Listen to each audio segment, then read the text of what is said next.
Well, I have a coach that does call me almost every day. His name is Andrew. Every day we go through a series of 32 questions. Now, the idea behind the process is you write your own questions.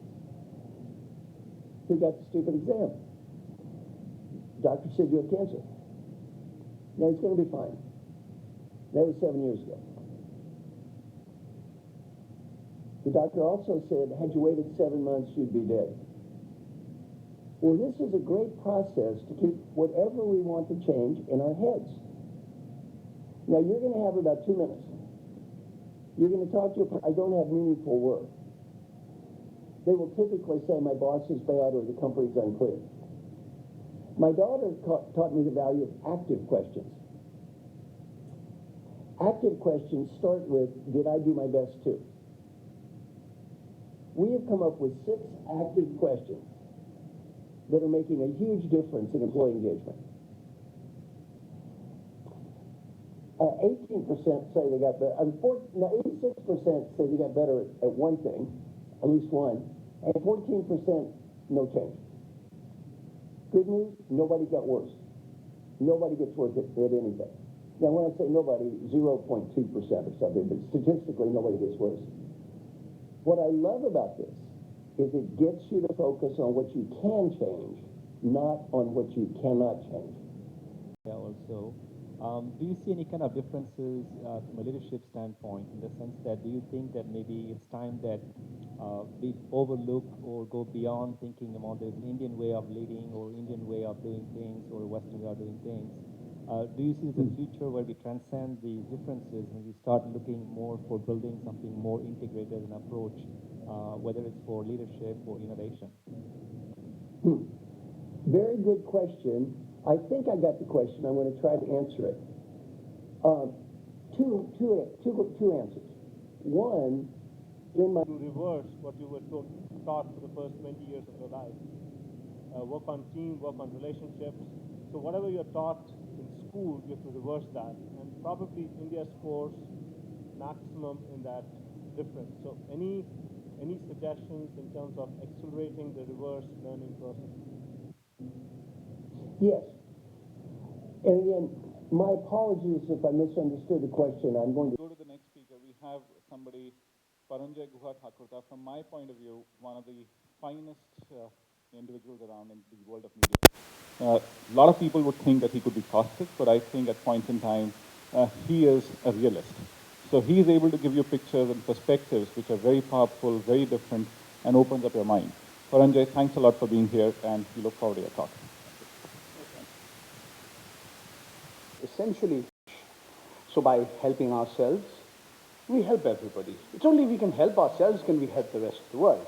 Now, taken to an extreme, this would be greed is good kind of philosophy, or what author Ayn Rand often talked about, the virtue of selfishness. Karl Marx talked about from each according to his opportunity to each according to his needs. Our first Prime Minister, Pandit Jawaharlal Nehru, wanted us to be a mixed economy. Many believe we ended up becoming a mixed-up economy. We took the worst of capitalism, we took the worst of socialism. Capitalism tells you, you must do something about the entrepreneurial spirits of the middle classes. For decades on end, we had a license control Raj. The animal spirits, the entrepreneurial spirits of large numbers of people were stifled. These are so-called capitalist countries and so-called socialist countries. This is the question that I guess I'll raise more questions than provide answers to, because I've always been told that it's only a smart guy who pretends to know all the answers. A wise person knows how to ask the right questions. So I do not know if I'll be able to raise the right questions, but I want you people to think a little bit about our notions of public and private. Then they're arguing in what in my opinion is a non-issue. To me, I think it's more personal pique, it's ego battles, because at the end of the day, one person got a Nobel Prize, the other didn't. But yes, of course we need growth, of course we need inclusiveness. We need growth and redistribution. It's not one versus the other. But why have we done so poorly in both? Yes, in an ecologically and environmentally sustainable manner, in a manner where you have growth with inclusiveness, growth that creates jobs, growth that does not widen the gap between the haves and the have-nots, with the affluent and the underprivileged, but actually gives equal opportunity. So, am I being excessively idealistic? Am I being excessively naive in thinking that this is possible? No, I don't think so. I think it is indeed possible. The rupee declining because we have a high current account deficit. What is the current account deficit? The difference between inflows and outflows of foreign exchange. Why do we have such a high current account deficit, close to 5% of our GDP? Because we have a high trade deficit. Why do we have a high trade deficit? Because our exports are not going up. What are our exports? Gems and jewelry, polished diamonds, leather products, handicrafts, processed foods, textiles, clothing. Well, our markets in the West are of the underprivileged. It's widened the inequalities. It's widened the gap between the rich and the poor in an already unequal society. I'm not arguing that the rich have become richer and the poor have become poorer. But the poor certainly haven't become richer as fast as the rich have. So the gap between the rich and the poor has widened. That's the reason for the social inequality, the tensions that we see in Indian society today. 800 million people are eligible to vote. Roughly 60% of those eligible to vote actually vote. And half of those who vote, vote for either the Congress or the BJP. Put differently, half of those who vote don't vote for either the Congress or the BJP. They may vote for some of the coalition partners. The UPA and the NDA have imploded today. Let me put it to you differently. We have 28 states in India, 7 union territories. In only 8 out of the 28 states is the real political battle between the Congress and the BJP, the two largest political Rashtrapati Bhavan. Our great netas and our babus decided to turn the water cannons on them. And the arrogance is coupled with stupidity. They closed 8 metro stations around, literally daring the students to walk that extra mile. And the 42-year-old great white hope of the Indian National Congress was nowhere to be found during that period. Example number 3. The Supreme Court of India tells the Central Bureau of Investigation, don't show this investigation report to the people. I do believe that they say, okay, that, look, if you do something, a little bit, just listen to people, listen to their aspirations, listen to their problems. That's what they expect you to do. Build that road. Make sure that that school building, that roof has been repaired. Make sure there's some medicines in the primary health center. You might improve your chance of getting re-elected. That's what makes me optimistic. That 40% of our elected representative, or sometimes it's 50%. Sir, some years back, in Taiwan, to one of the famous economists, I had asked the question, how social, political, and economic stability can be achieved. And his answer was very specific. His answer was price mechanism. Do you agree? Do you disagree? I really agree with what has been said. I think the biggest problem that we've faced in the last 4 or 5 years has been the inability to control prices. I think double-digit inflation in India. I disagree with you completely, my young lady. I do not believe an educated man is necessarily a good person. There are some highly educated people who have committed some terrible evils across the world. Nor do I believe that a person who's poor, who's underprivileged, is necessarily unintelligent. So I think there's absolutely no relationship between these. I think the problem with our country, there's a frugal approach to driving inclusive and sustainable growth. Genesis of this book I wrote with my co-authors Jaideep Prabhu and Simon Ahuja goes back about 6 years ago when we begin to look at the fact that many companies in the West have been engaged in an arms race when it comes to innovation, outspending each other in R&D.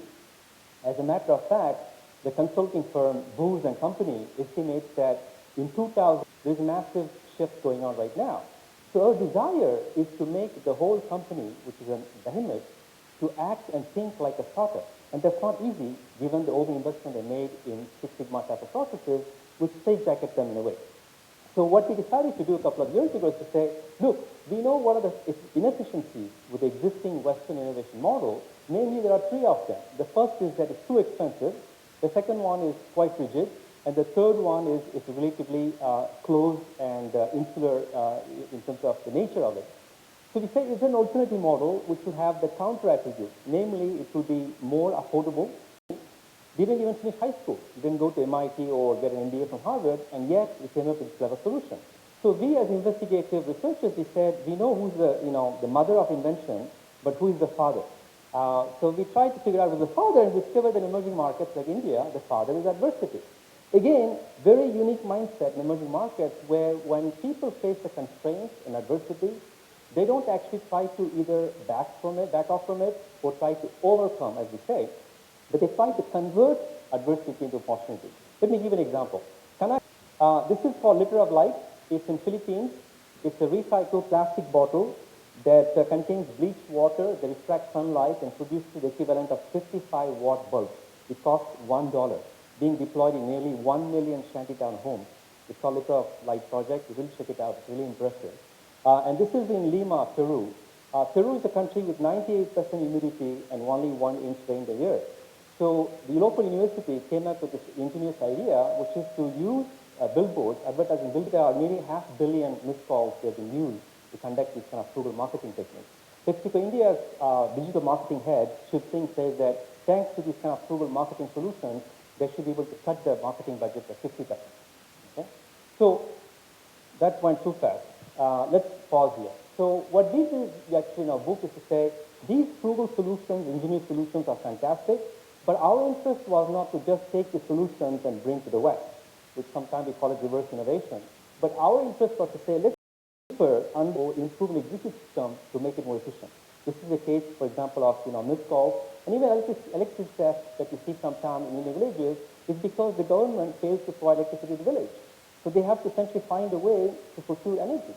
So it's kind of illegal, but at the same time, they're just trying to create more value for the community. And then comes the third level of application of Jugaad, which is essentially where people are using Jugaad mindset to actually create a whole new system. And this is the example of the nano car, which literally created a whole new car segment that all car makers are getting into right now. And then you also see in the areas like, for example, more unstructured. So we have published this book in different versions around the world. And what we have noticed is that lately, many Western companies, big thing could be the last big thing. That is also the essence of Jugaad, right? Now, what he's doing, Carlos, is saying, okay, how do we cultivate the Jugaad mindset within our own organization? Because if you're sitting all in Paris, where the company is headquartered, it's harder to do that. So he has actually dispatched Gérard de Tourbe, who was a chief engineer of the low-cost car programs in the past, to lead in Chennai. So out of Chennai now, they're developing what they call the CMFA entry-level platform, which is going to be used to develop ultra-low-cost in the West. As a matter of fact, you see, for example, there's something called the Maker Movement, which is gathering more and more popularity in the West, especially thanks to devices like the Raspberry Pi, which is a tiny microprocessor the size of a credit card that you can use now to create any kind of open source hardware device, electronic device. So this is going to revolutionize the whole open source hardware movement by allowing AI. So this is again what ministries are doing, and excitingly, I'm pleased to announce that MIT is going to be hosting, this is public now, the Tata Center for Technology and Design, where again the notion is to introduce Western engineers to the next generation engineers to how to think flexibly and frugally and inclusively by coming to emerging markets to learn about the needs of these consumers here and then apply the best and scale up our distribution of cars. So the last thing I want to kind of conclude upon is important is that I know there's a lot of kind of sometimes backlash against Jugaad because Jugaad innovation is seen as kind of the polarity or opposition to the more R&D driven structured innovation. So people see them as being kind of contradictions in a way. But what I'm hoping is that thanks to this event, we will initiate a dialogue to see how we can create synergies between these two approaches. Aurobindo Ghosh, he's portable infant warmer. That's a great example, right? Also, like that fridge, it began in a very rudimentary fashion. It didn't have all the bells and whistles. It did have some flaws as well. But what happened is that they then tested it with users, and they got this rapid feedback. So then they have to use more jugaad to realize how can we solve the problem we discovered. So jugaad, I see that is very important. It's something which you can apply again and again through the life cycle of the product to continue to improve it. And this is what is called, in a fancy way in the West now, we call it the agile development model. Susan Zelensky, who is the managing director for SMART, University of Michigan. She's an expert on urbanization, has been working in India for, I think, at least a couple of decades. Yes, and Susan's been a great collaborator, and we've done some work together. So Susan, welcome, and we look forward to your talk. Thanks, Amit. I want to thank Amit for inviting SMART to be part of this groundbreaking and thought-provoking event. And yeah, I should say moving is. So all of these kinds of positive things are happening. And this is kind of exciting. And it may seem like India could be on the receiving end of the transportation solutions, given the traffic out there. But actually, according to Amit Kapoor's recent study, that's not the case. There's a lot of potential for industry cluster development and entrepreneurship development in India. So in other words, transportation is at a tipping point. And what we're seeing also is that around the world, we envision a seamlessly connected multimodal door-to-door system. And you can see how the technologies are really helping that connectivity. And the way I like to think about this is that if you look at every connection point, or if you look at every way that, every new component of it, there's a business opportunity there. And there's also an infrastructure to be provided. And there's also policy to be provided. So if you think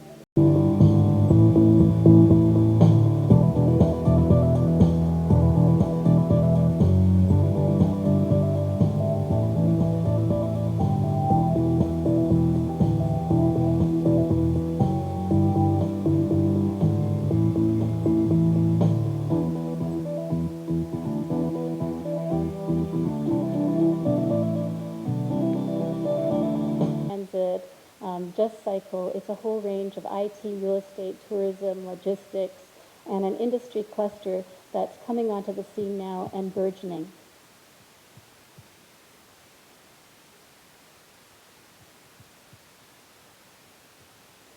So what you have in terms of economic impact is not only local competitiveness when you focus are that new mobility is a multi-billion-dollar industry. And the game changers seem to be information technology, collaborative consumption, many of the things we've heard about today, social networks, big data, new services like car share, bike share, carpool, auto rickshaw share, and mobility management, how you bring it all together. Also, it's about a whole set of policy, and we need new business models. So here in India, the great news, according to our own Dr. Amit Kapoor, the future of the cluster is very exciting for India. There's a major innovation and global opportunity, and combined with the opportunity to meet the local needs. So in other words, cycles that help the region grow and prosper. The primary focus is to enhance design and innovation capacity to achieve international competitiveness. I'll end there, and I'll say that anyone who's interested in... Both came in speeding, and the bike hit the car actually, and I saw the bike rider going flying up in the air, about 8 or 9 feet, and landing right in the car. And I was stunned. And knowing what to do in that emergency, I immediately assist him, and he eventually passed away. The second story is about a lady here in Delhi who just to result that it does not have rapid emergency medical services and realizes and creates such services. And it realizes that it needs to create an environment where bystanders and people who see injured victims, private equity to road safety. And the third story is my idea for India. And the future of the vehicle injury, minutes of that person's life. And if an intervention has to be made, it has to be made in that specific period. So we're trying to get more organizations to adopt it. We have several PIs in Supreme Court. One of which is to lay guidelines to make first aid mandatory. Venture into this with us. Absolutely, I agree with you. I mentioned that India loses about 15 people every hour in road accidents. But what I failed to mention, and I'm glad you brought this up, is that while 15 people die, 60 people every hour, that's one person every minute on an average, gets seriously injured or permanently disabled as a result of road accidents. And that's a huge burden on our society, where about 600,000 people every year, hopefully expanded enough to have more people undergo this program. But for us, measurement is extremely important. So while we launch something, it's important that we measure that program. So in our earlier program, the one that started a few years ago, we worked with Bloomberg, Johns Hopkins Bloomberg School of Public Health to actually measure that program and to actually gauge its impact. And we are looking at finding an agency that can work with us independently to measure the impact of this. You have before you proof of the pudding. September 1993, at about midnight, I had a road accident on my two-wheeler. There was a Sikh gentleman behind me in his car who took me to the nearest hospital, which was about 2.5 kilometers away. And we look to design, we look to innovation, and most importantly, we look for entrepreneurs. Now, how many of us in this room are entrepreneurs?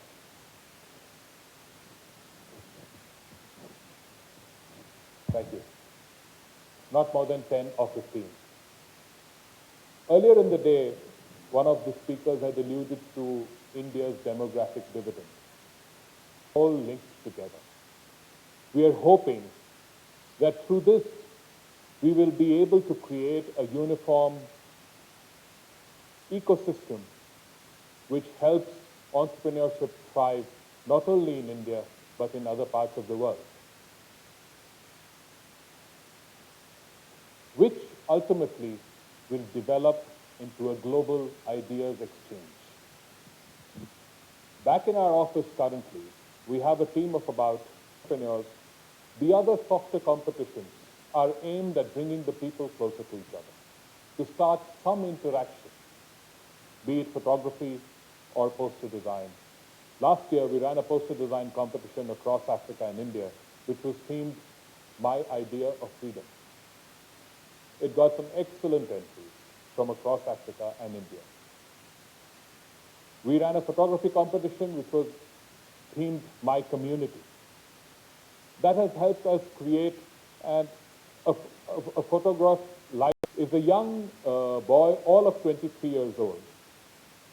He runs an enterprise which produces protein-rich food for young infants from mango seeds. The first ever enterprise of this kind. What makes it unique is not only is his product very affordable, but is also certified for its nutrition values under the most stringent of parameters. I had the final that the collaboration begins.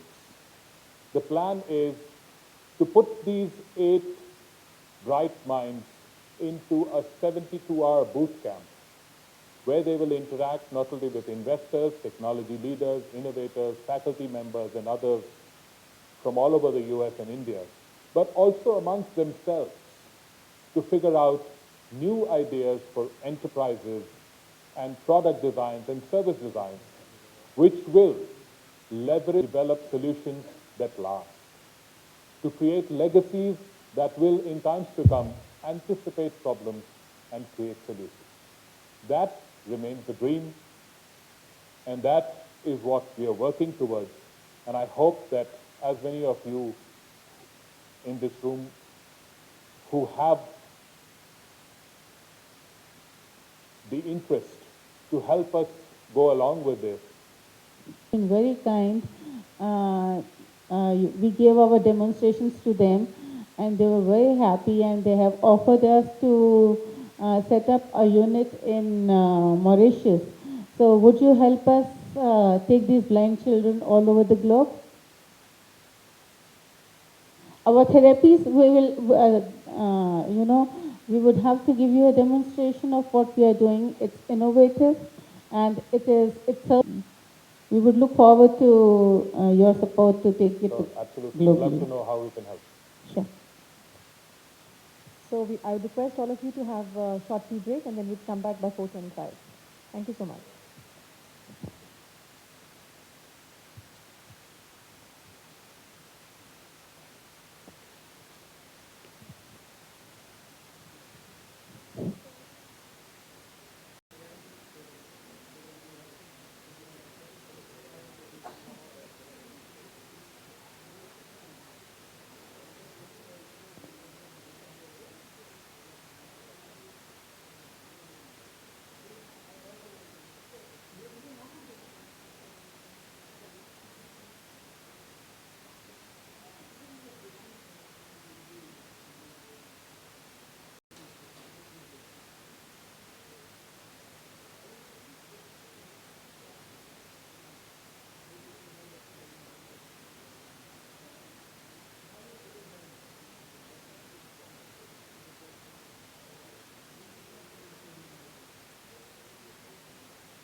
Good evening. I would request everybody to take a seat.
with our limited edition book of Thinkers 50. Let us put all our hands together for the unveiling of Thinkers 50 India. Could we have the book, please? Dr. Crude, could you please step forward and uncover the edition for us?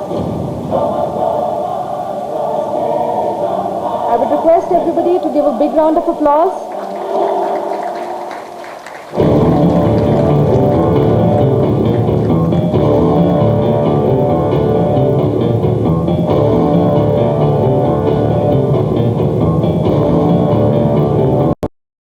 The award.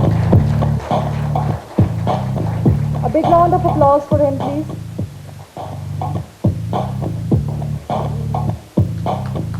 Thank you so much, Professor Rangaswamy.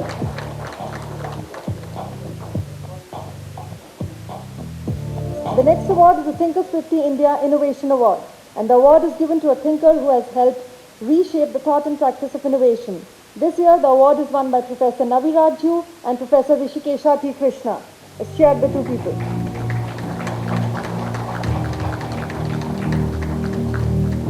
A big round of applause for the award.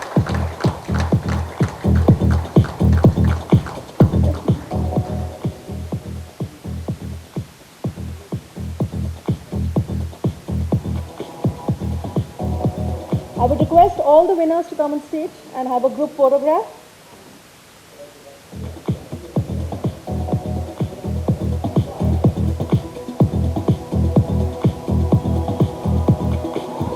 Please say a few words to the audience.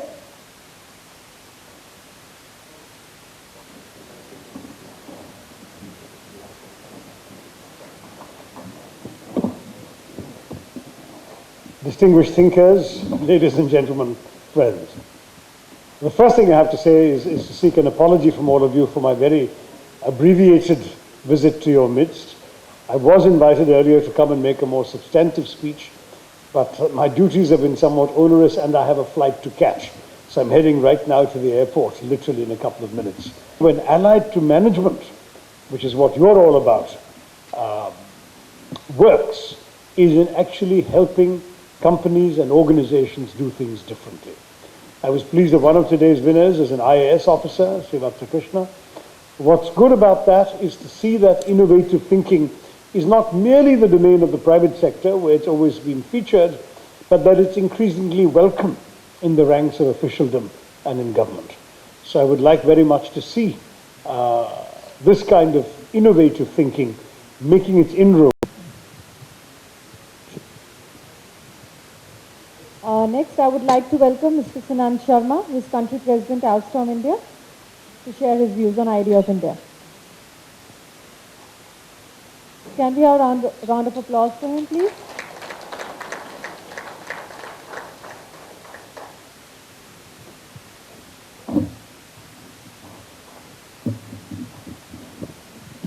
Good evening, ladies and gentlemen. Following Dr. Tharoor with that, internationally, I have had the opportunity to work in most of the G7 and in the FSU and CIS, former Soviet Union and Commonwealth of Independent States for the uninitiated. My company, Alstom, is present in 70 plus countries with 90,000 people, 10% or 9,000 of whom are in India. We are present in thermal power, renewable power, grid, which is high tension power transmission, and transport, meaning rail transport, both mainline and urban. With global sales exceeding 20 billion or 1,40,000 crores in Indian rupees, gosh, that is dated. It's now 1,60,000 crores. That's just the last week. Country in India, which has turned sharply left and socialist at that moment. So here I was in a US-owned company in sharply socialist India. I'm glad it was that way, as I would never have learned the contrast between private enterprise and the freedoms enjoyed therein versus the straitjacketed socialist pattern of life, as I came from a long line of government servants and had seen plenty of that. How is this relevant to today's talk? I will get to that in a moment. As having worked for 40 years plus, I intend to divide my talk quickly into 4 parts of 4 decades, and perhaps, or indeed will know the cause of the move of USA, companies abroad in the early 80s.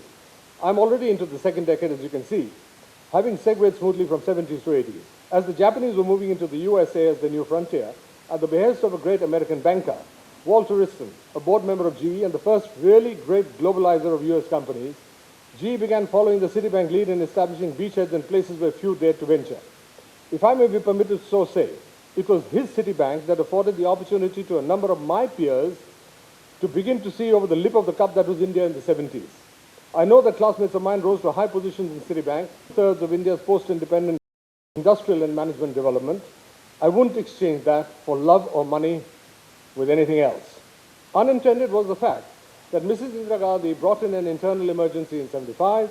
By 77, a new government had came in, a die-hard socialist union leader became the industry minister, driving out, amongst others, Coca-Cola, PepsiCo, IBM, GE, to name a few, from India.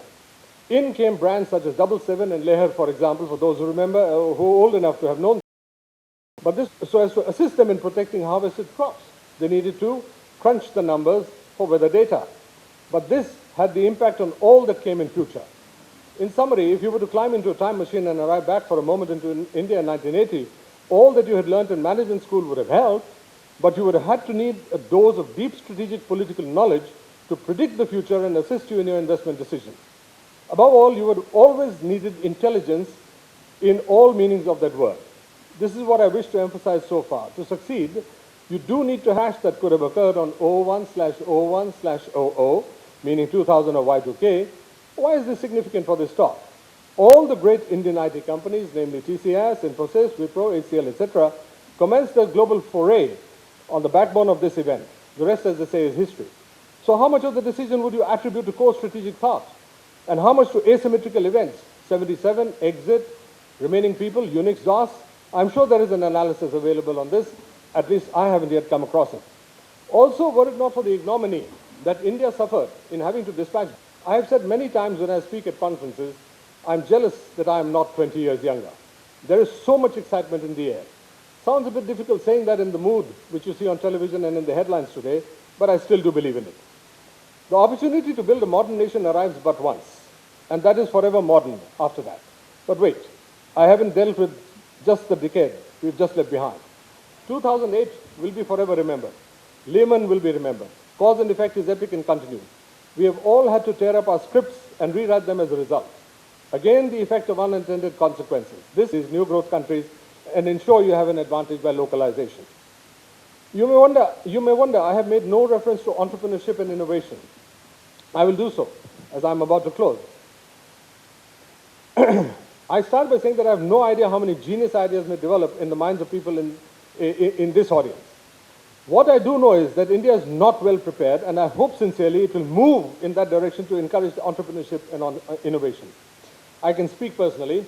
I have tried my personal hand at that and came face to face with the strong arm of the state in everything we do in India is that we haven't really designed the framework to build, I emphasize the word build, India insofar as large infrastructure is concerned.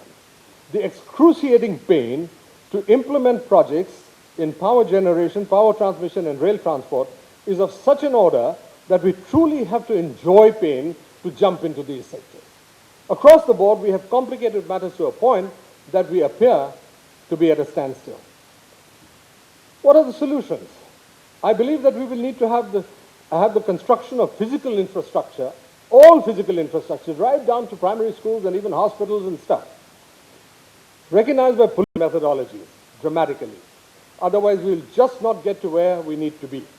In other words, we will need to dismantle the complex state-run structures and move to open and transparent mechanisms with greater and greater role by regulators and a minimal intervention by bureaucrats. Does a model for this exist anywhere? I don't think so. I don't think so. Which is why I believe that we in India will need to write our own rules of the game. Nowhere in history, including in China, has so much been attempted to be built simultaneously as we are attempting to do in India. As you would have noticed, I haven't relied on statistics based on what we achieved in 5-year plans. It is irrelevant, as we never ever achieve any of the planned targets anyway. Therefore, a vast dose, an odd man out, I think I stick out like a sore thumb. However, I got to thinking that what do thinkers do? They think. And what does thinking result in? It results in change, in evolution. So I thought I would say a few words on how healthcare is going to evolve into the future, which is why there is the crystal ball for us to gaze into. Now, when we start talking about the future and the evolution, I think we should look back to give us a context.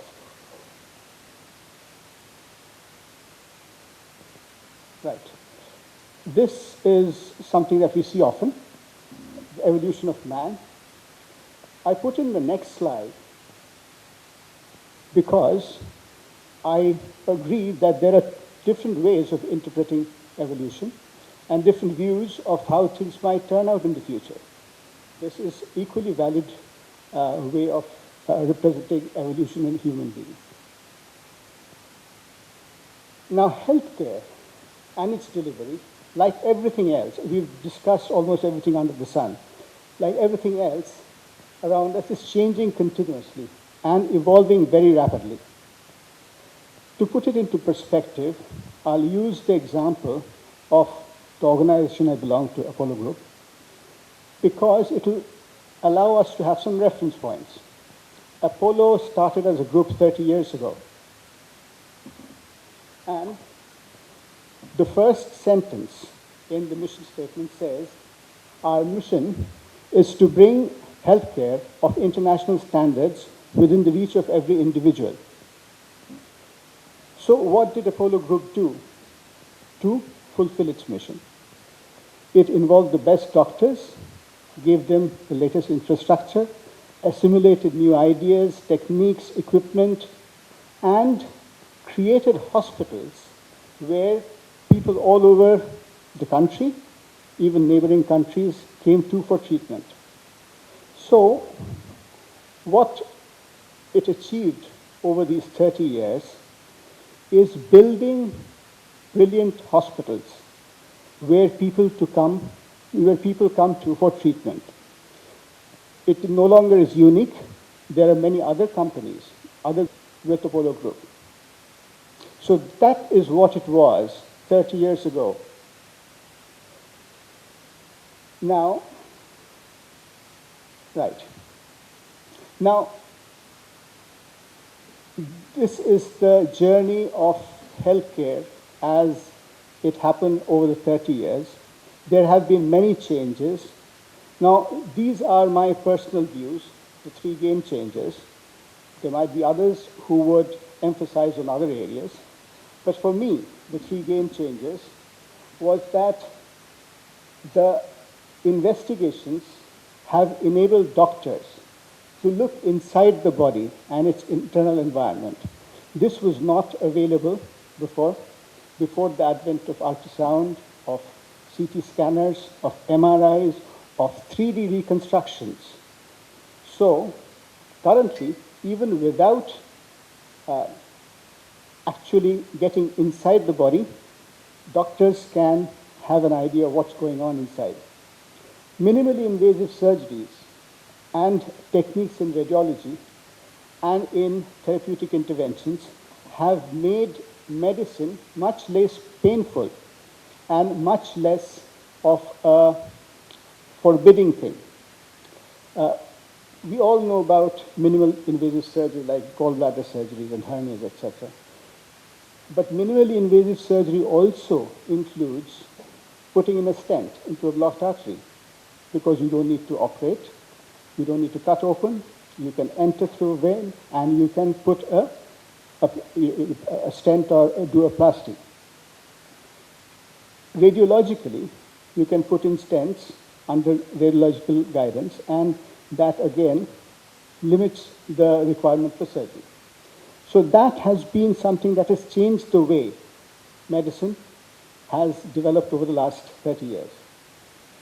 Finally, I would like to bring into focus that, like a lot of other things, medicine also has shifted to more evidence-based practice rather than experience-based. I hasten to add, I'm not belittling experience in any way, but experience tends to be incidental or episodic, where may look as outlandish as what he said sounded when he said it. So again, there will be a huge number of changes in medicine. We are not here to be able to predict each and every one of them. I'll go by the rule of three and talk about the next three, which I feel are going to make a huge difference. Again, investigations will move to the next phase, in the sense that the focus, instead of being structured, looking at the structure of the body, is going to move more and more into looking at the functioning of the body. So thereby, it is now going to look at the functioning and the malfunctioning, instead of looking at the results of the malfunctioning on the structures.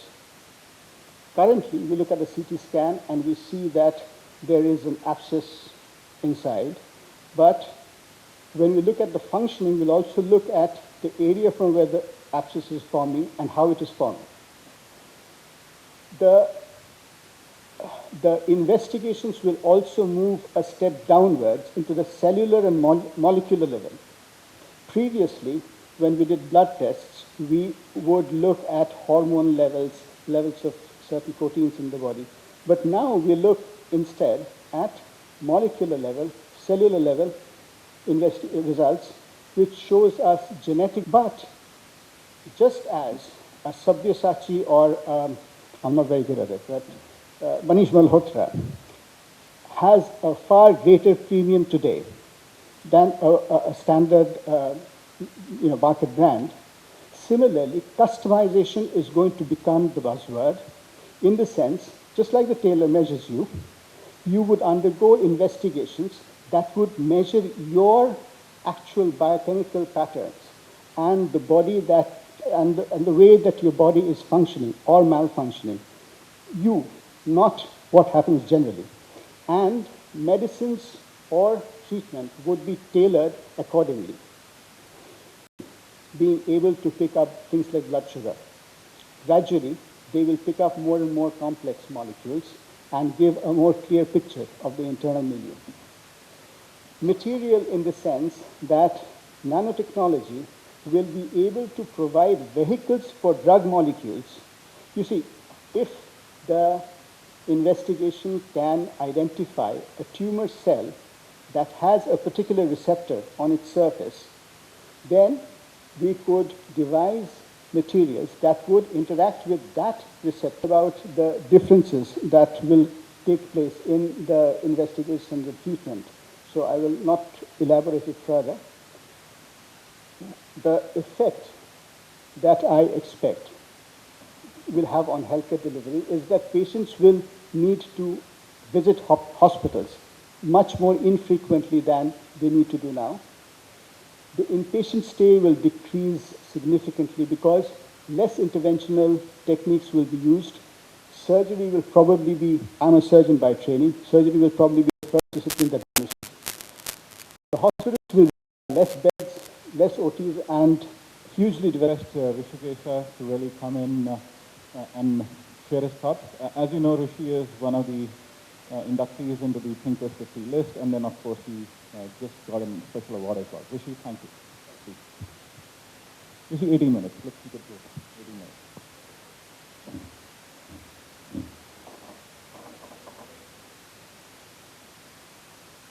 Yeah, hi, good evening to all of you, and thanks Amit for inviting me here. I'm going to be speaking about the need for Indian companies in particular to go beyond jugaad. For example, a preference for brain work over getting your hands dirty. In organizations, we tend to emphasize going up a hierarchy, which sort of takes you away from doing very focused technical work. We also have a low tolerance for failure. So many of these things come in the way of India doing innovation. And I'm having the same problem with some of the earlier speakers had. Let me see if I can control this effectively. Okay, so one of the things I tried to do was figure out, apart from this, away from this, you need to build other innovation capabilities on top of that. And I think that's particularly important in the Indian context is Indian challenges are a bit different from the challenges that Navi Raju described to you some time ago. When he talked, for example, about multinationals, he talked about how they are finding that they're very slow and deliberate. They need to be much more entrepreneurial, much more flexible in order to innovate. They've got two, and the second problem told us was, ideation is not the problem. In fact, we have a lot of brainstorming sessions and people come up with ideas. But a year later when we look back at those ideas, we don't know what happened to them. Somehow they got stuck, they got lost, they weren't acted upon. So the second problem is, how do you create idea velocity? How do you make sure that the ideas go forward? A third set of companies told us it's not ideation that's the problem, and we know how to take ideas forward. But the real problem for us is, how do we get impact from the ideas? We are not able to see this. During that year, people across the manufacturing organization came up with several new ideas on how to automate processes. One of the results of this was something called a diamond bagging machine, which is a patented robot which allows the assembly of all the diamonds for a particular piece of jewelry to be done in a machine-driven way rather than in a human-driven way. So this improves productivity, and this was the first time this was done anywhere in the world. The most important challenges to focus on are those which cover three different dimensions. They reflect the pain of users or customers. They represent a current wave in technology and demographics and consumer behavior. And they also address some waste, some resources which are not being put to good use. Let me give you an example of this. If you look at Bajaj's Pulsar, one of the most successful motorbikes launched in, you get all your employees or as many employees as possible involved in the innovation process. How do you do that? You do several things. You try to create credible role models. You try to facilitate employees creating groups of people who informally meet to share ideas, or what we call communities of practice. Mindtree in Bangalore is a company which has more than 50 communities of practice and has been doing this very effectively. You train people in the company to be innovation catalysts. These are people, and to do this, you also have to create a strong climate for experimentation.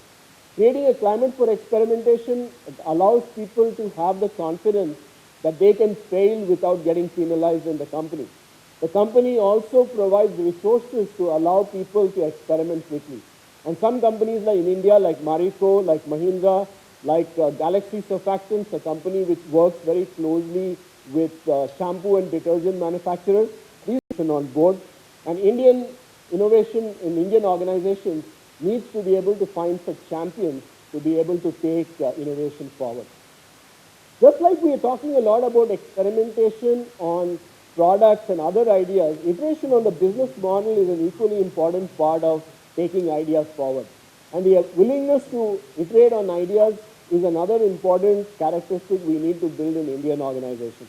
Just to give you an example from Shadi.com, Anupam Mittal, the guy who founded Shadi.com, he first started, and then experimentation within those boundaries. The boundaries reflect whatever you have already defined in terms of your product based on pain, wave, and waste and market needs and so on.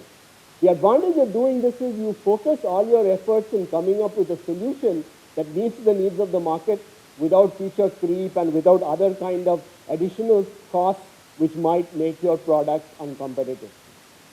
The second important thing here is you de-risk the innovation process. Now there are many techniques here and I don't have time to share all of those with you. So let me just close with one last technique, which is conducting pre-mortems. Pre-mortems are something that help you anticipate what are the problems and challenges that may come up in the innovation process. Your group gets together, imagines that the product or innovation has failed and tries to brainstorm and identify what could have gone wrong. And all of these become possible failure mode. Thank you, Amit, and thank you for putting together such a wonderful diversity of speakers. I know it's already 9 hours into the session, so I don't know how much capacity you have to absorb more stuff. But I had a very simple idea, and that's all I wanted to share with you. It's not even in my area of expertise. It's mainly something that I experienced over the last few years dealing with the Indian higher education system. So like climate conditions. So to address those problems in a global way, you need a global network of researchers, and Penn State doesn't have that. So we need to build connections in China, in India, and so on. And I was put in charge of trying to figure out the strategic basis for doing it. And that got me engaged with the Indian higher education system, with the Ministry of HRD. I met a lot of people, including Amit, through this process, with MDI, IIM Bangalore, IIT Kanpur, Tata Institute, Indians done over the last 150 years and continues to do this. And this is sort of the problem I saw in India as well. Everybody was talking about quantity, gross enrollment ratio, school attainment, equity, access. Nobody mentioned quality at any time in any of my discussions. Why is that not important? How do we look at education simply as meeting some numbers, not inspiring the next generation of in our labor force, in making India more innovative? So I brought some of that ideas and I discussed it because of its students, not because of its faculty, but I think that there is some truth to that. So we have knowledge dissemination. Finally, the third thing is knowledge credentialing or branding, and that's to some extent useful for employers. So if you can screen people and say somebody who went to Harvard or to IITs or whatever, they'll be good students, that serves some good purpose. And finally, universities are getting into knowledge monetization because funding is being cut everywhere, and the way universities can make two of the Indian educational system. Said, the way I would put it is India has A students taught by B faculty working for an F administration. Okay, and I think that sort of captures very well how we operate. A lot of the bureaucratic processes imposed from the top, and that's what kills some of the last part. I'm not going to talk about any of those today. And peak on, which we never did 5 years ago. So those are universities that are paying global salaries and trying to attract absolutely the top faculty for the university. Third, quality is not additive, which means that you cannot buy 2 faculty members and try to replicate the high quality faculty members. You cannot get Sunil Gavaskar by putting 5 average batters very effectively, I think. They created something called a 1,000 Talent Program. This was way back in 1992. And they offered high salaries to absolutely top faculty in the US and in Europe to try to get them to go back to China. And some of them did. They were not just Chinese. There were 2 of my American colleagues went, okay, because they saw the opportunity to do something different. And this is costly, okay, but it brings really top talent because the bottleneck I really think is at the top, if you're thinking. If you don't do the first one, there is something called the summer visitor program that again China has tried with some success. So you can bring faculty for 2 months from who are very best in any part of the world to come and be a guest of the Indian government in various educational institutions, and they build connections, they build faculty relationships and collaborations. The third one is very interesting because when I was invited to a congregation of vice chancellors of India, Indian universities, I met them, and I think that's one other problem. When I asked people, how do you evaluate a faculty?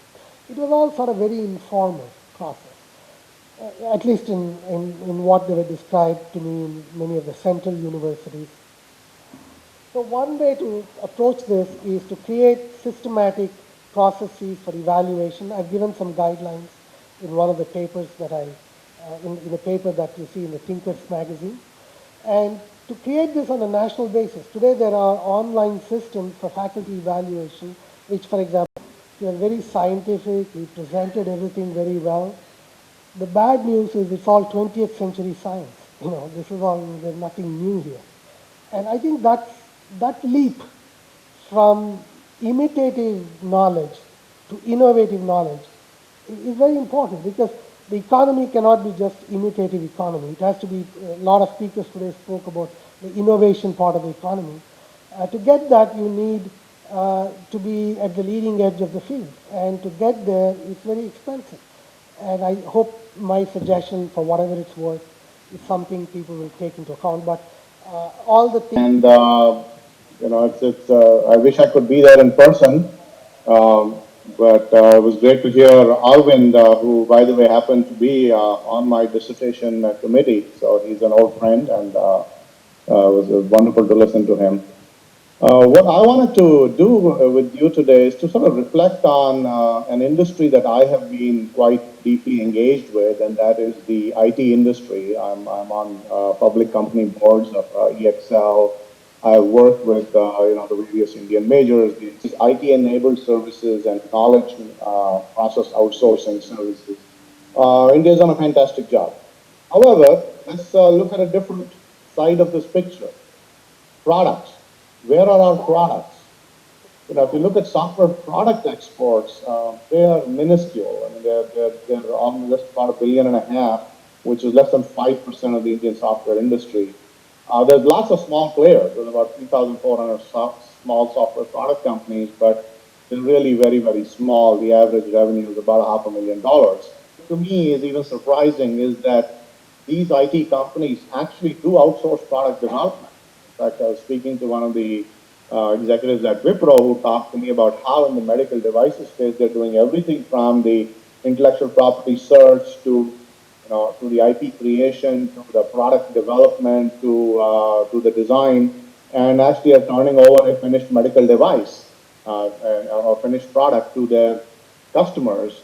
So the only thing that is lacking is actually why am I making this thesis that we really need to think in terms of shifting towards products. The argument is kind of illustrated in this very simple chart that the problem with the services business is that it scales linearly with people. In fact, if you tell me what an IT company's size is, and in terms of the number of employees, I can actually pretty much tell you what the revenues are, because it's a multiple of $30,000 to $40,000. So, and in fact, if you look at the top technology companies in the world, they're really not services companies. They're product companies that have famous brands. These are the IBM, these are Packard, the Adobe, the Microsoft, the Google, the Apple, the Samsung of the world. So that's kind of the logic that I believe that if our industry is going to go to the next level, it's going to get to the next level in terms of creating market value and global awareness of. Clearly, we have to look at the portability of these success factors. Several of these success factors are unique to Israel, but there may be some learning there. So why Israel has been so successful? In fact, I remember when one of Israel's ex-prime ministers, Begin, said, "We fight, therefore we are." So they have a culture of fighting against adversity. In fact, there was a very interesting conversation I had with Yossi Vardi, who's one of the he was the founder of the early technology company, Mirabilis. And he said the Chinese came to us and said, how do we replicate capital use alone? And of course, there's a very strong connection between the United States and Israel. So those are some of the success factors. I think there are a few of them that we can emulate, such as the mindset and the culture. Others are, business. So the question that I started to reflect on is, why are we behind? Why have we not done so well across? What's missing? Because some of the ingredients, we've got smart people. We've got potentially the capital. We've got actually success, or we've got branded company. The ecosystem, the infrastructure, particularly financial infrastructure, startup need. Even to this day, it's not where it needs to be. It's not Silicon Valley. It's not Tel Aviv. It's not. We're not there yet. But beyond that, I think there is something else, and that is something that coming as a marketing person. I study PhD in marketing. I believe that Indian companies, technology companies, really need to up their game in terms of marketing capabilities, whether that's branding, marketing.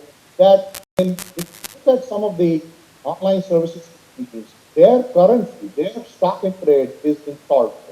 If you got 1 million customers, if you got 1 million eyeballs, 10 million eyeballs, or 100 million eyeballs, venture capitalists invest, and you will find a way to monitor. Look at Twitter, look at Facebook, and so on. So my people project is you create a mass market consumer software company, acquire the first 1 million customers in India, which are much cheaper to do, and while there are many more customers in India. To win is the mindset that requires you to invest in product. think ahead, to kind of have the guts to say, actually go into this negative cash flow situation for a while, then come out of it. We also need to build up the market in the startup ecosystem, which we're doing, and we need to enhance capabilities. And this is something that I think particularly needs emphasis, because we need to make the front end investment in building the brand, building the sales organization. But you're listening to all the speakers, and I have to tell you that you in the audience are better off than people who have to come up and speak. After hearing so many different ideas, I'm not sure what I'm going to talk about. I will start out with a story. And I know that this gets away from the topic at hand, but I'm sure it will provide some relief from all the insightful stuff that you've been hearing. But before I get into the story, the context is that, as Amit Penn talked about, which is how do you bring the highest quality of faculty together with the highest quality of students. And I'm not going to talk about some of the problems and some of the symptoms and some of the issues that we face, because you all know that and Arvind has covered it. But I think what he talked about was absolutely the crux of what lies at the heart of building great institutions. Was good. However, I got into the University of Pennsylvania, where the Wharton School is located. And so I thought, like all Jugadu Indians, that if I got into the engineering program, I could weasel my way into Wharton, because it was the same place. And of course, this was possible is in my vision of things. I had never been to UPenn or Wharton or the engineering school, but I assumed this was possible. So I arrived on campus, and of course, because I had no interest in doing a PhD and had chosen where they were staying in Philadelphia and where they were going for a night out. And here I was slaving away trying to earn, and this professor was doing all this interesting work, and these guys were only talking about buying cars and so on. That professor turned out to be Arvind Rangaswamy, who's sitting here. And I have to tell you that it was at that time I realized that I was capable of actually doing research. Of course, I also discovered in parallel the wonderful courses, 1.4 crores over 4 years, and people are signing up. People are sending kids to Indian schools and colleges in Dubai and Singapore. Just as Dubai and Singapore have become hubs for our air travel, they have also become hubs for our education. I think one day we should do a talk with Mohan Birsani on the outsourcing of higher education from India, which is what we are doing. In NU, which is not so far from here, which is 1,000 acres of land in Delhi, which does not even have an undergraduate program. Okay, 1,000 acres of land. To build Ashoka University, I have had to run helter-skelter and found land 50 kilometers away from Delhi.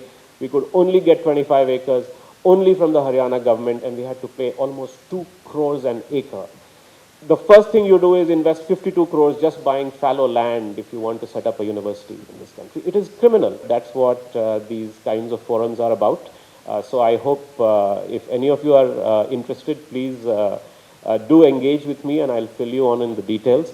But in the meantime, please follow the success of the Young India Fellowship and Ashoka University. And we'll talk again next year. Thank you very much.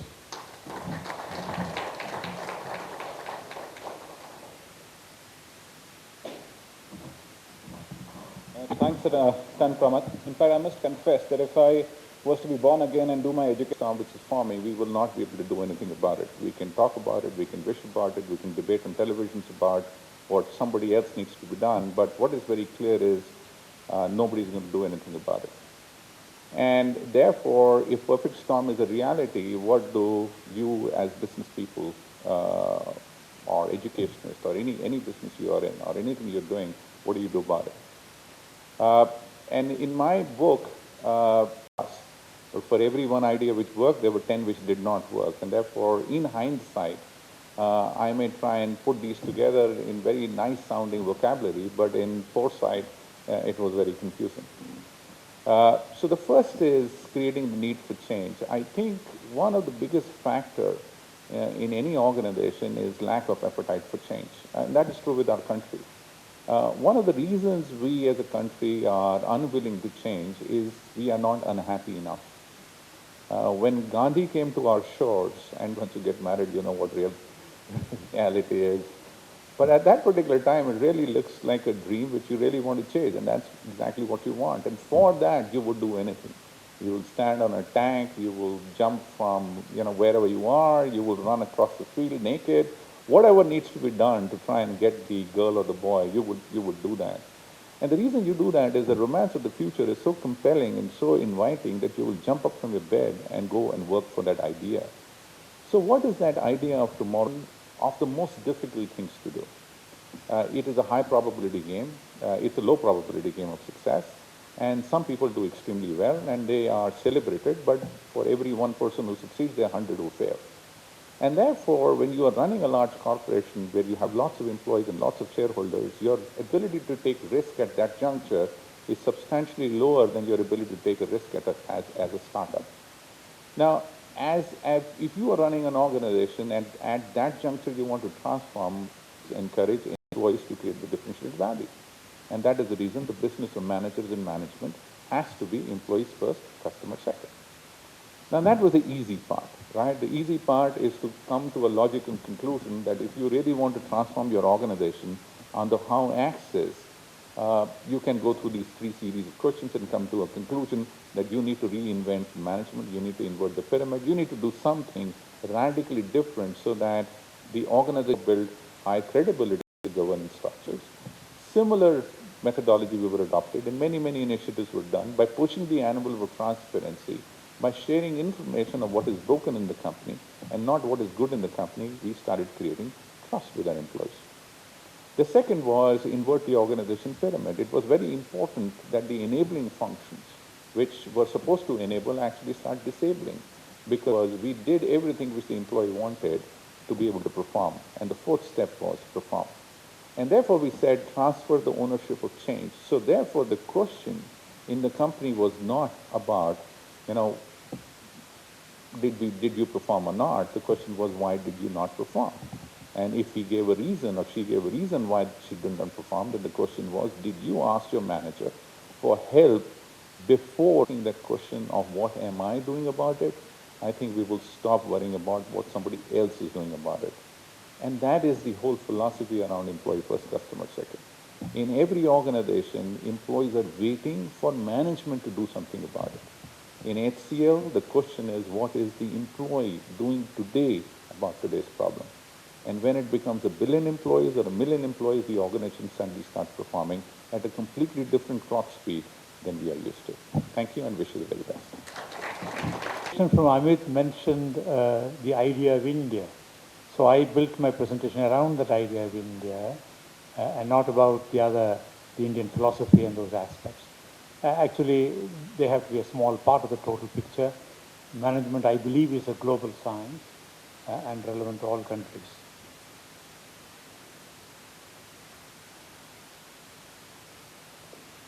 Well, this is just the context. The idea of India has been historically Nehru. Because he was in power for a long time, 17 years, also that he was involved in the freedom struggle, and he was a very bright intellect, student of history, the glimpses of world history, and deeply thought about India, his own rediscovery of India, and those who write history. So he has influenced this. For him, what were the key elements, key points of his vision? Less and less relevant. Multiple alignments, different kinds of strategic partnerships. This is changing, but at that time, it was a dominant idea. And also for him, his religion was science, the scientific temper. And he had the courage or the temerity at that time to debunk a whole lot of religion, Hinduism, Varanasi, various practices. And his favorite words were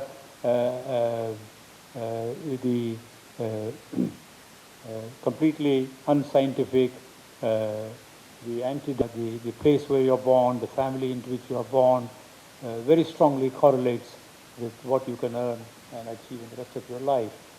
And this is a problem that we build up worldwide. Gandhi was one of the early green thinkers in the world and worldwide today. In fact, he is revered more abroad than here, but I think we have the opportunity to build his vision into our idea of India. And what's relevant for business and management, Dravidistan, several parts which at one point or the other wanted to break, and I believe that we have a civil government and army that not an inch of territory can go out of this country, and the problem with Maoists will be dealt with. Subhash believed very much in a planned economy. He was even more of a socialist than Nehru was at that time, and he was a very strong nationalist. He was learning from Germany and Japan. He at that time didn't know perhaps about the Holocaust and the other horrors of it. He would have certainly condemned it, but he was a very strong nationalist in the sense of building the strength and capability of India. Now, since that initial pre-independence, highly dedicated leadership thrust, naturally, as history goes, there will be dilution, there will be some kind of a various kinds of influences, corrosion will take place, and we have gone through cycles of pragmatism and ideology, and I think we are now in one phase of ideology back again since 2004, and there is this debate about welfare spending, very high fiscal deficit, and what it does to the economy, the rupee and the current account deficit as well. Now, 1991 popularized this mantra of LPG. Some of you here may remember.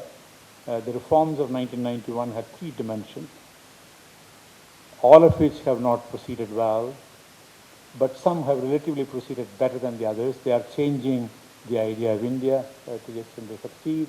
L stands for liberal sector to come in. That is what has caused the mobile revolution.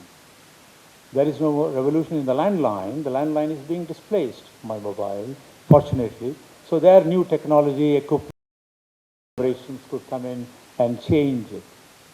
But the same kind of reform which took place in telecom infrastructure has not taken place in power, in airports, ports, many other areas that we need. So there are periods where, if for example the Gujarat riot had not taken place in 2002, and the Vajpayee administration or the NDA had come back, I think ministers like Arun Shauri might have taken privatization much further. And I think liberating it, there's nothing wrong with the public sector managers. One-to-one, they're equally talented. It is a system, it is a control. And all those public enterprises which have had some shares listed already have shareholder and market feedback. Wherever they are competing with private sector, domestic and global, they're performing better. And there are a number of examples here. Now, what has been the response of Indian management thought to the needs of the country? I decided to come back in 1967 from the US, so I chose India as my karma bhumi. Therefore, at that time, it appeared to us in IIM Calcutta, where I was, and Ahmedabad, which were the two only institutes of management at that time, that we have to begin by applying already available knowledge here. There is a huge backlog of knowledge and skills and tools which are available. Let's put it to action. That is the immediate need of the country. Because we were a primarily non-competitive, closed plan to human resource development on the individual, on the teams, not only their behavioral aspects, but job-related skills and competences. These kinds of thoughts came up during this period. Good work by Uday Parikh, Ishwar Dayal, T.V. Rao, and many others in this field, my own colleagues, Dharani Sinha. 1991 began another phase which was going reasonably well till 2007. And I think during this period we saw the historical strength of India coming up, the DNA of entrepreneurship which is in the blood of almost every Indian, and we have a history of businessmen, and it was suppressed between 47 and 90. It was certainly not encouraged. In fact, one of my Swedish friends talked about in India, entrepreneurship grows is like greenery through asphalt, breaks through those walls and grows still. It was also the period when global strategy became relevant to Indian business. Mergers and acquisitions, there was a cultural value that somehow it was a sin to take over another company. It was unfair. The sympathy was always with the underdog. But I think the country slowly accepted the idea that there are two kinds of markets, one for products and services and one now for businesses. It is quite fair and desirable that incompetent management should be threatened and they reform, or they get bought out and the resources get utilized better. So domestic M&A and incoming M&A, and more recently in the last 5-10 years, in things like Davos.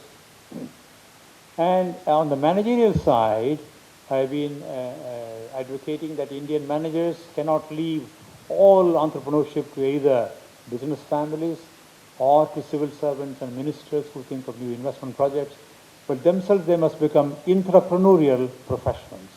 They are not owners, but they are the internal entrepreneurs, and I think this is happening in a great deal of cases. The family is too thin on the ground, therefore there are internal owners of many businesses who are in effect the entrepreneurs taking their companies forward. And this is a very good marriage. We have overcome two kinds of historical problems.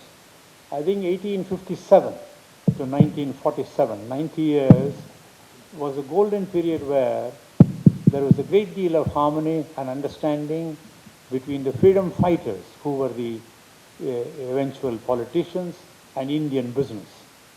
There was a common objective of throwing the colonial regime out and taking over the future of the country. But between 47 and 91, we have a suppression of this entrepreneurship, and we have rediscovered that capability, and also a great deal of stress on institution building.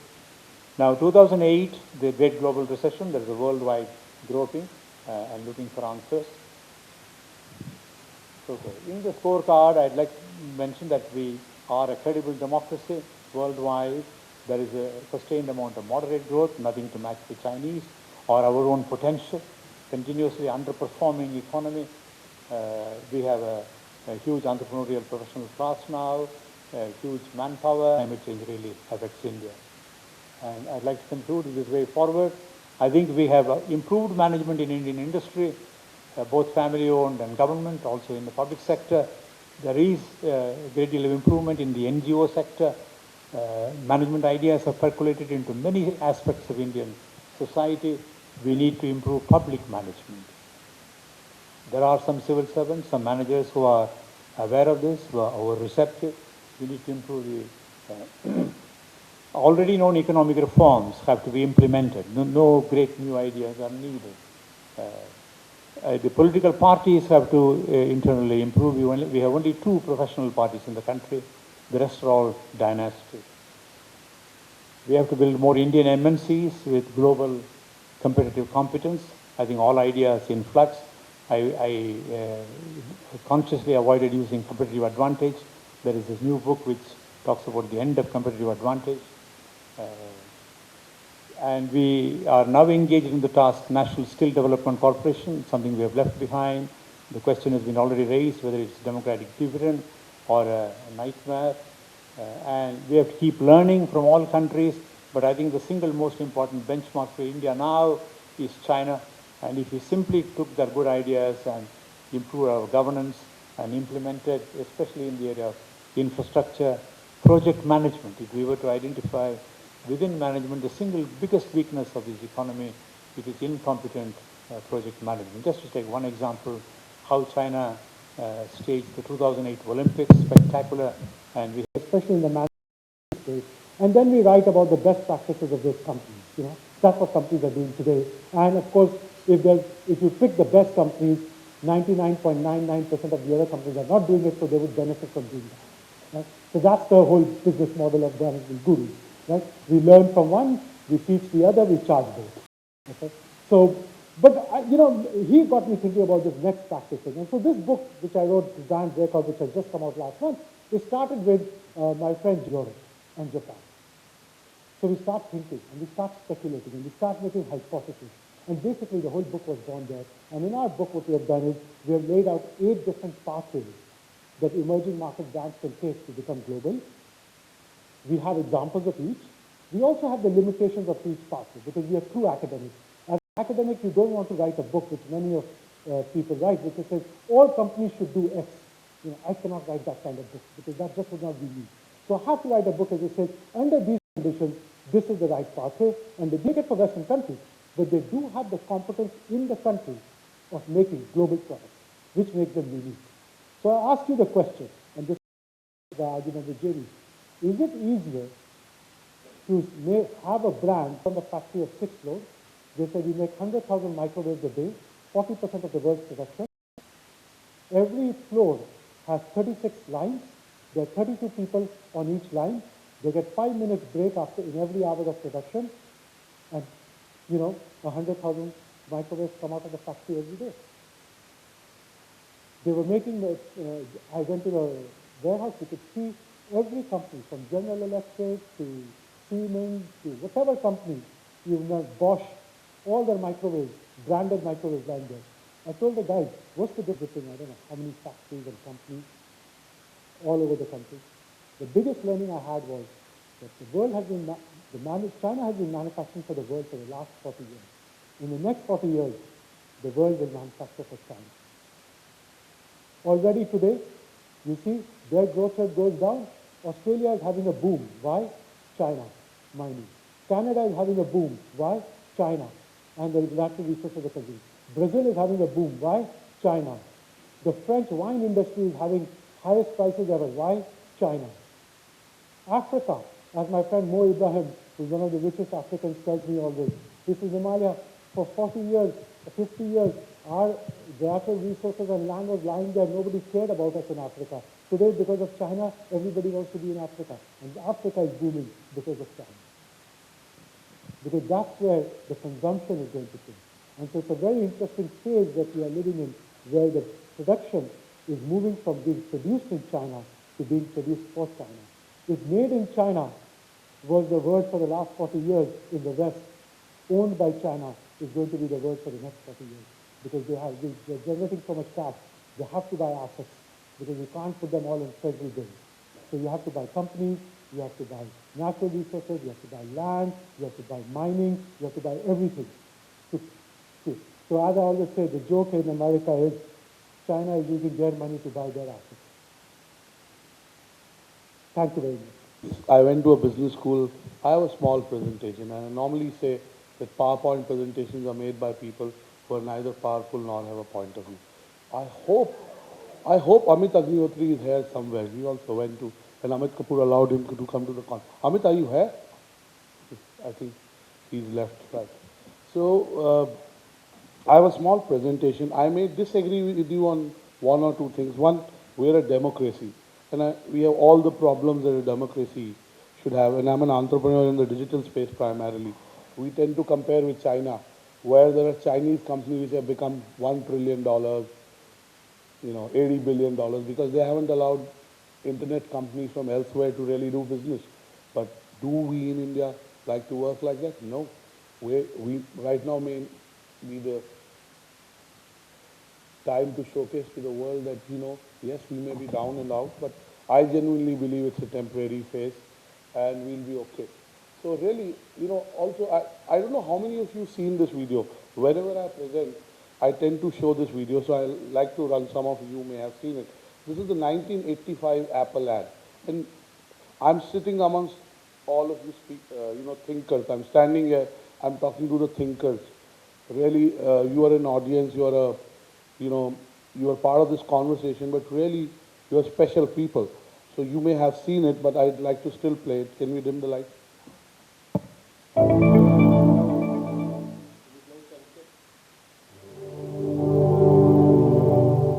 Here's to the crazy ones, the misfits, the rebels, the troublemakers. We do that.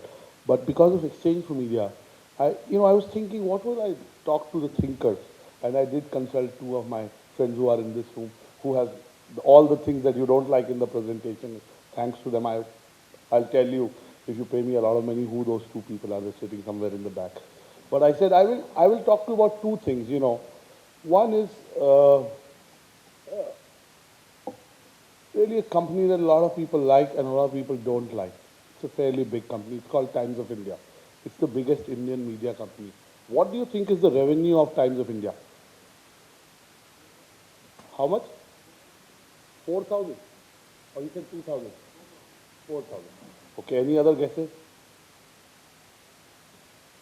Pawan has walked in. He always seems to know everything and tells people look up to see the site for everything. But no, I'm just kidding. Yeah, absolutely. Of course, I'm not talking of porn sites, your own site. But Times of India is about 5,200. I mean, it's a privately held company, family-owned company. So you cannot really get revenues, and they're different companies. So if you go to ROC and get all the pieces together, it's about between 5,200 to 5,500. It's definitely not more than 5,500, and it does a profit of, last year they did close to 1,200 crores, and that's a lot of money for a media company. And a lot of people don't like it, but it's my favorite media company, and I say it because of 4 reasons. One, I genuinely believe they have a social conscience, and I know a lot of people will disagree with me, which is okay, especially the thinkers. Second is they're editorially aspirational. You know, I think there is nobody in this room, and they do a lot of mistakes in reporting. They make a lot of mistakes in reporting, and they do motivated reporting sometimes on it, but that's okay. They are like a human being, so they make mistakes. Third is, I genuinely believe if you're weak financially, you will not be doing justice to your readers, to your stakeholders. They're a profitable company. And fourth, in my view, they are the least hypocritic media company. And I'll tell you why. I want to talk about 2 things. They're the most innovative media company. Right now, everybody knows the India story doesn't look that good temporarily. And of course, media is the best space. Aboard that, said a lot of negative things, said no, there is an editorial deal, they push up those companies. And that's not really true, I mean, because I have seen the deal. So really, I'm talking from first-hand knowledge. And they really created a new market of people who were advertising. They created value. At some stage, they also realized that while entrepreneurs value advertising, they value cash a lot. So they were competing with private equity and venture capital, so they started putting in money.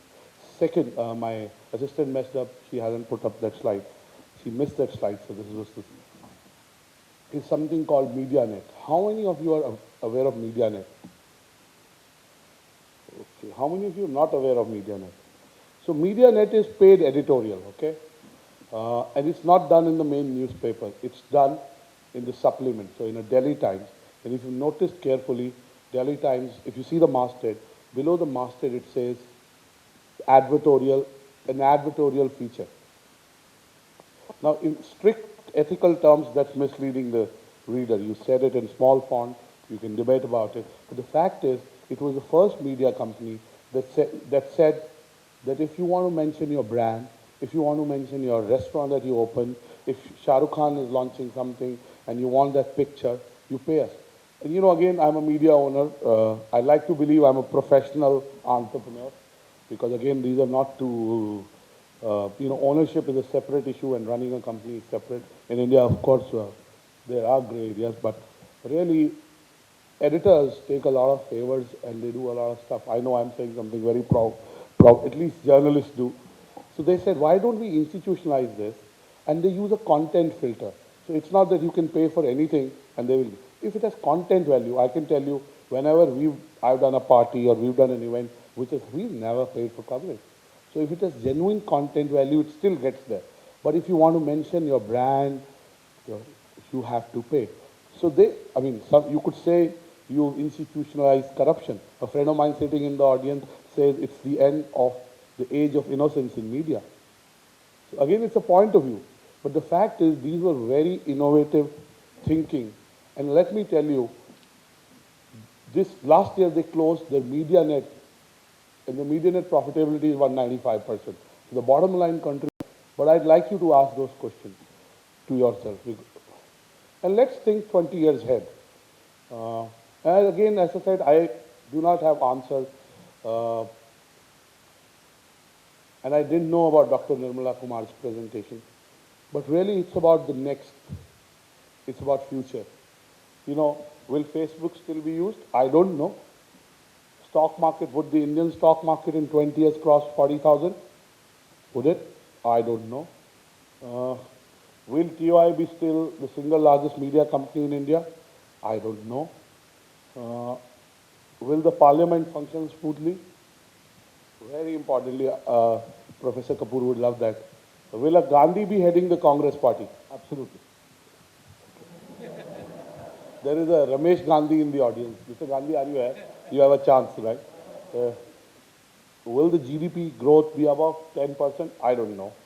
I mean, I'm asking, really, as thinkers, can we contribute? Will there be a tax on oxygen?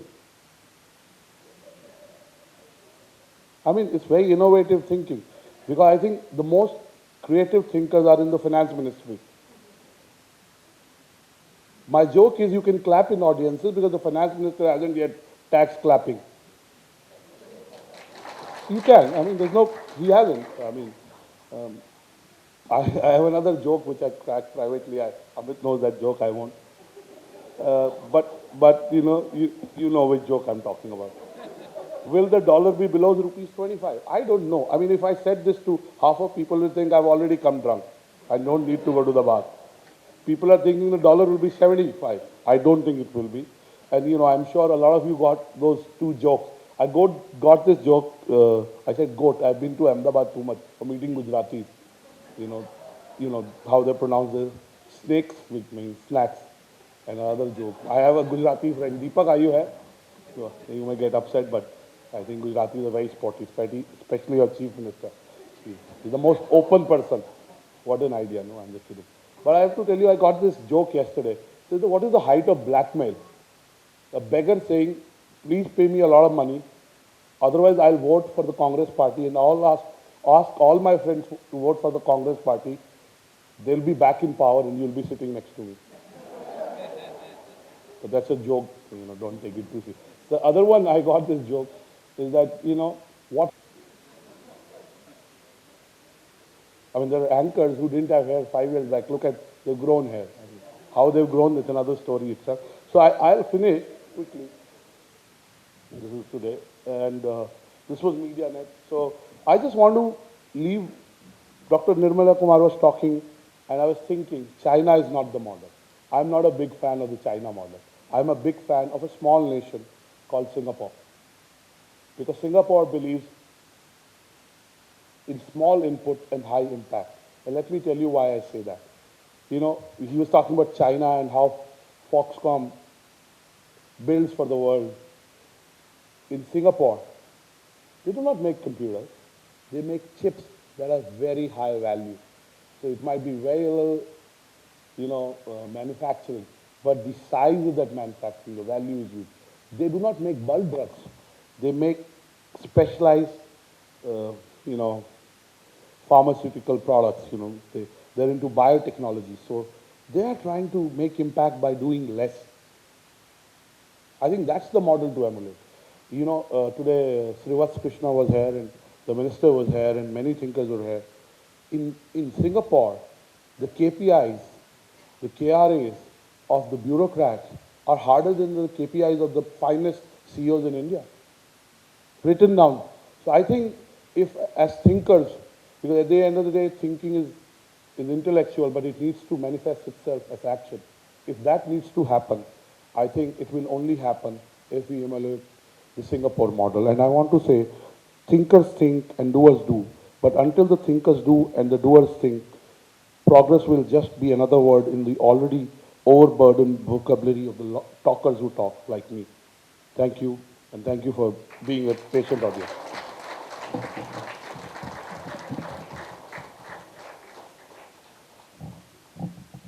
So thanks a lot, Anurag. This was the most apt speech for a closing address. I think Anurag has really set the tone for getting drunk now, I think. At least there are some people who were teased by him who will actually want to get drunk, and because their stories about porn are already out. But then I think this was just one fantastic day wherein we actually had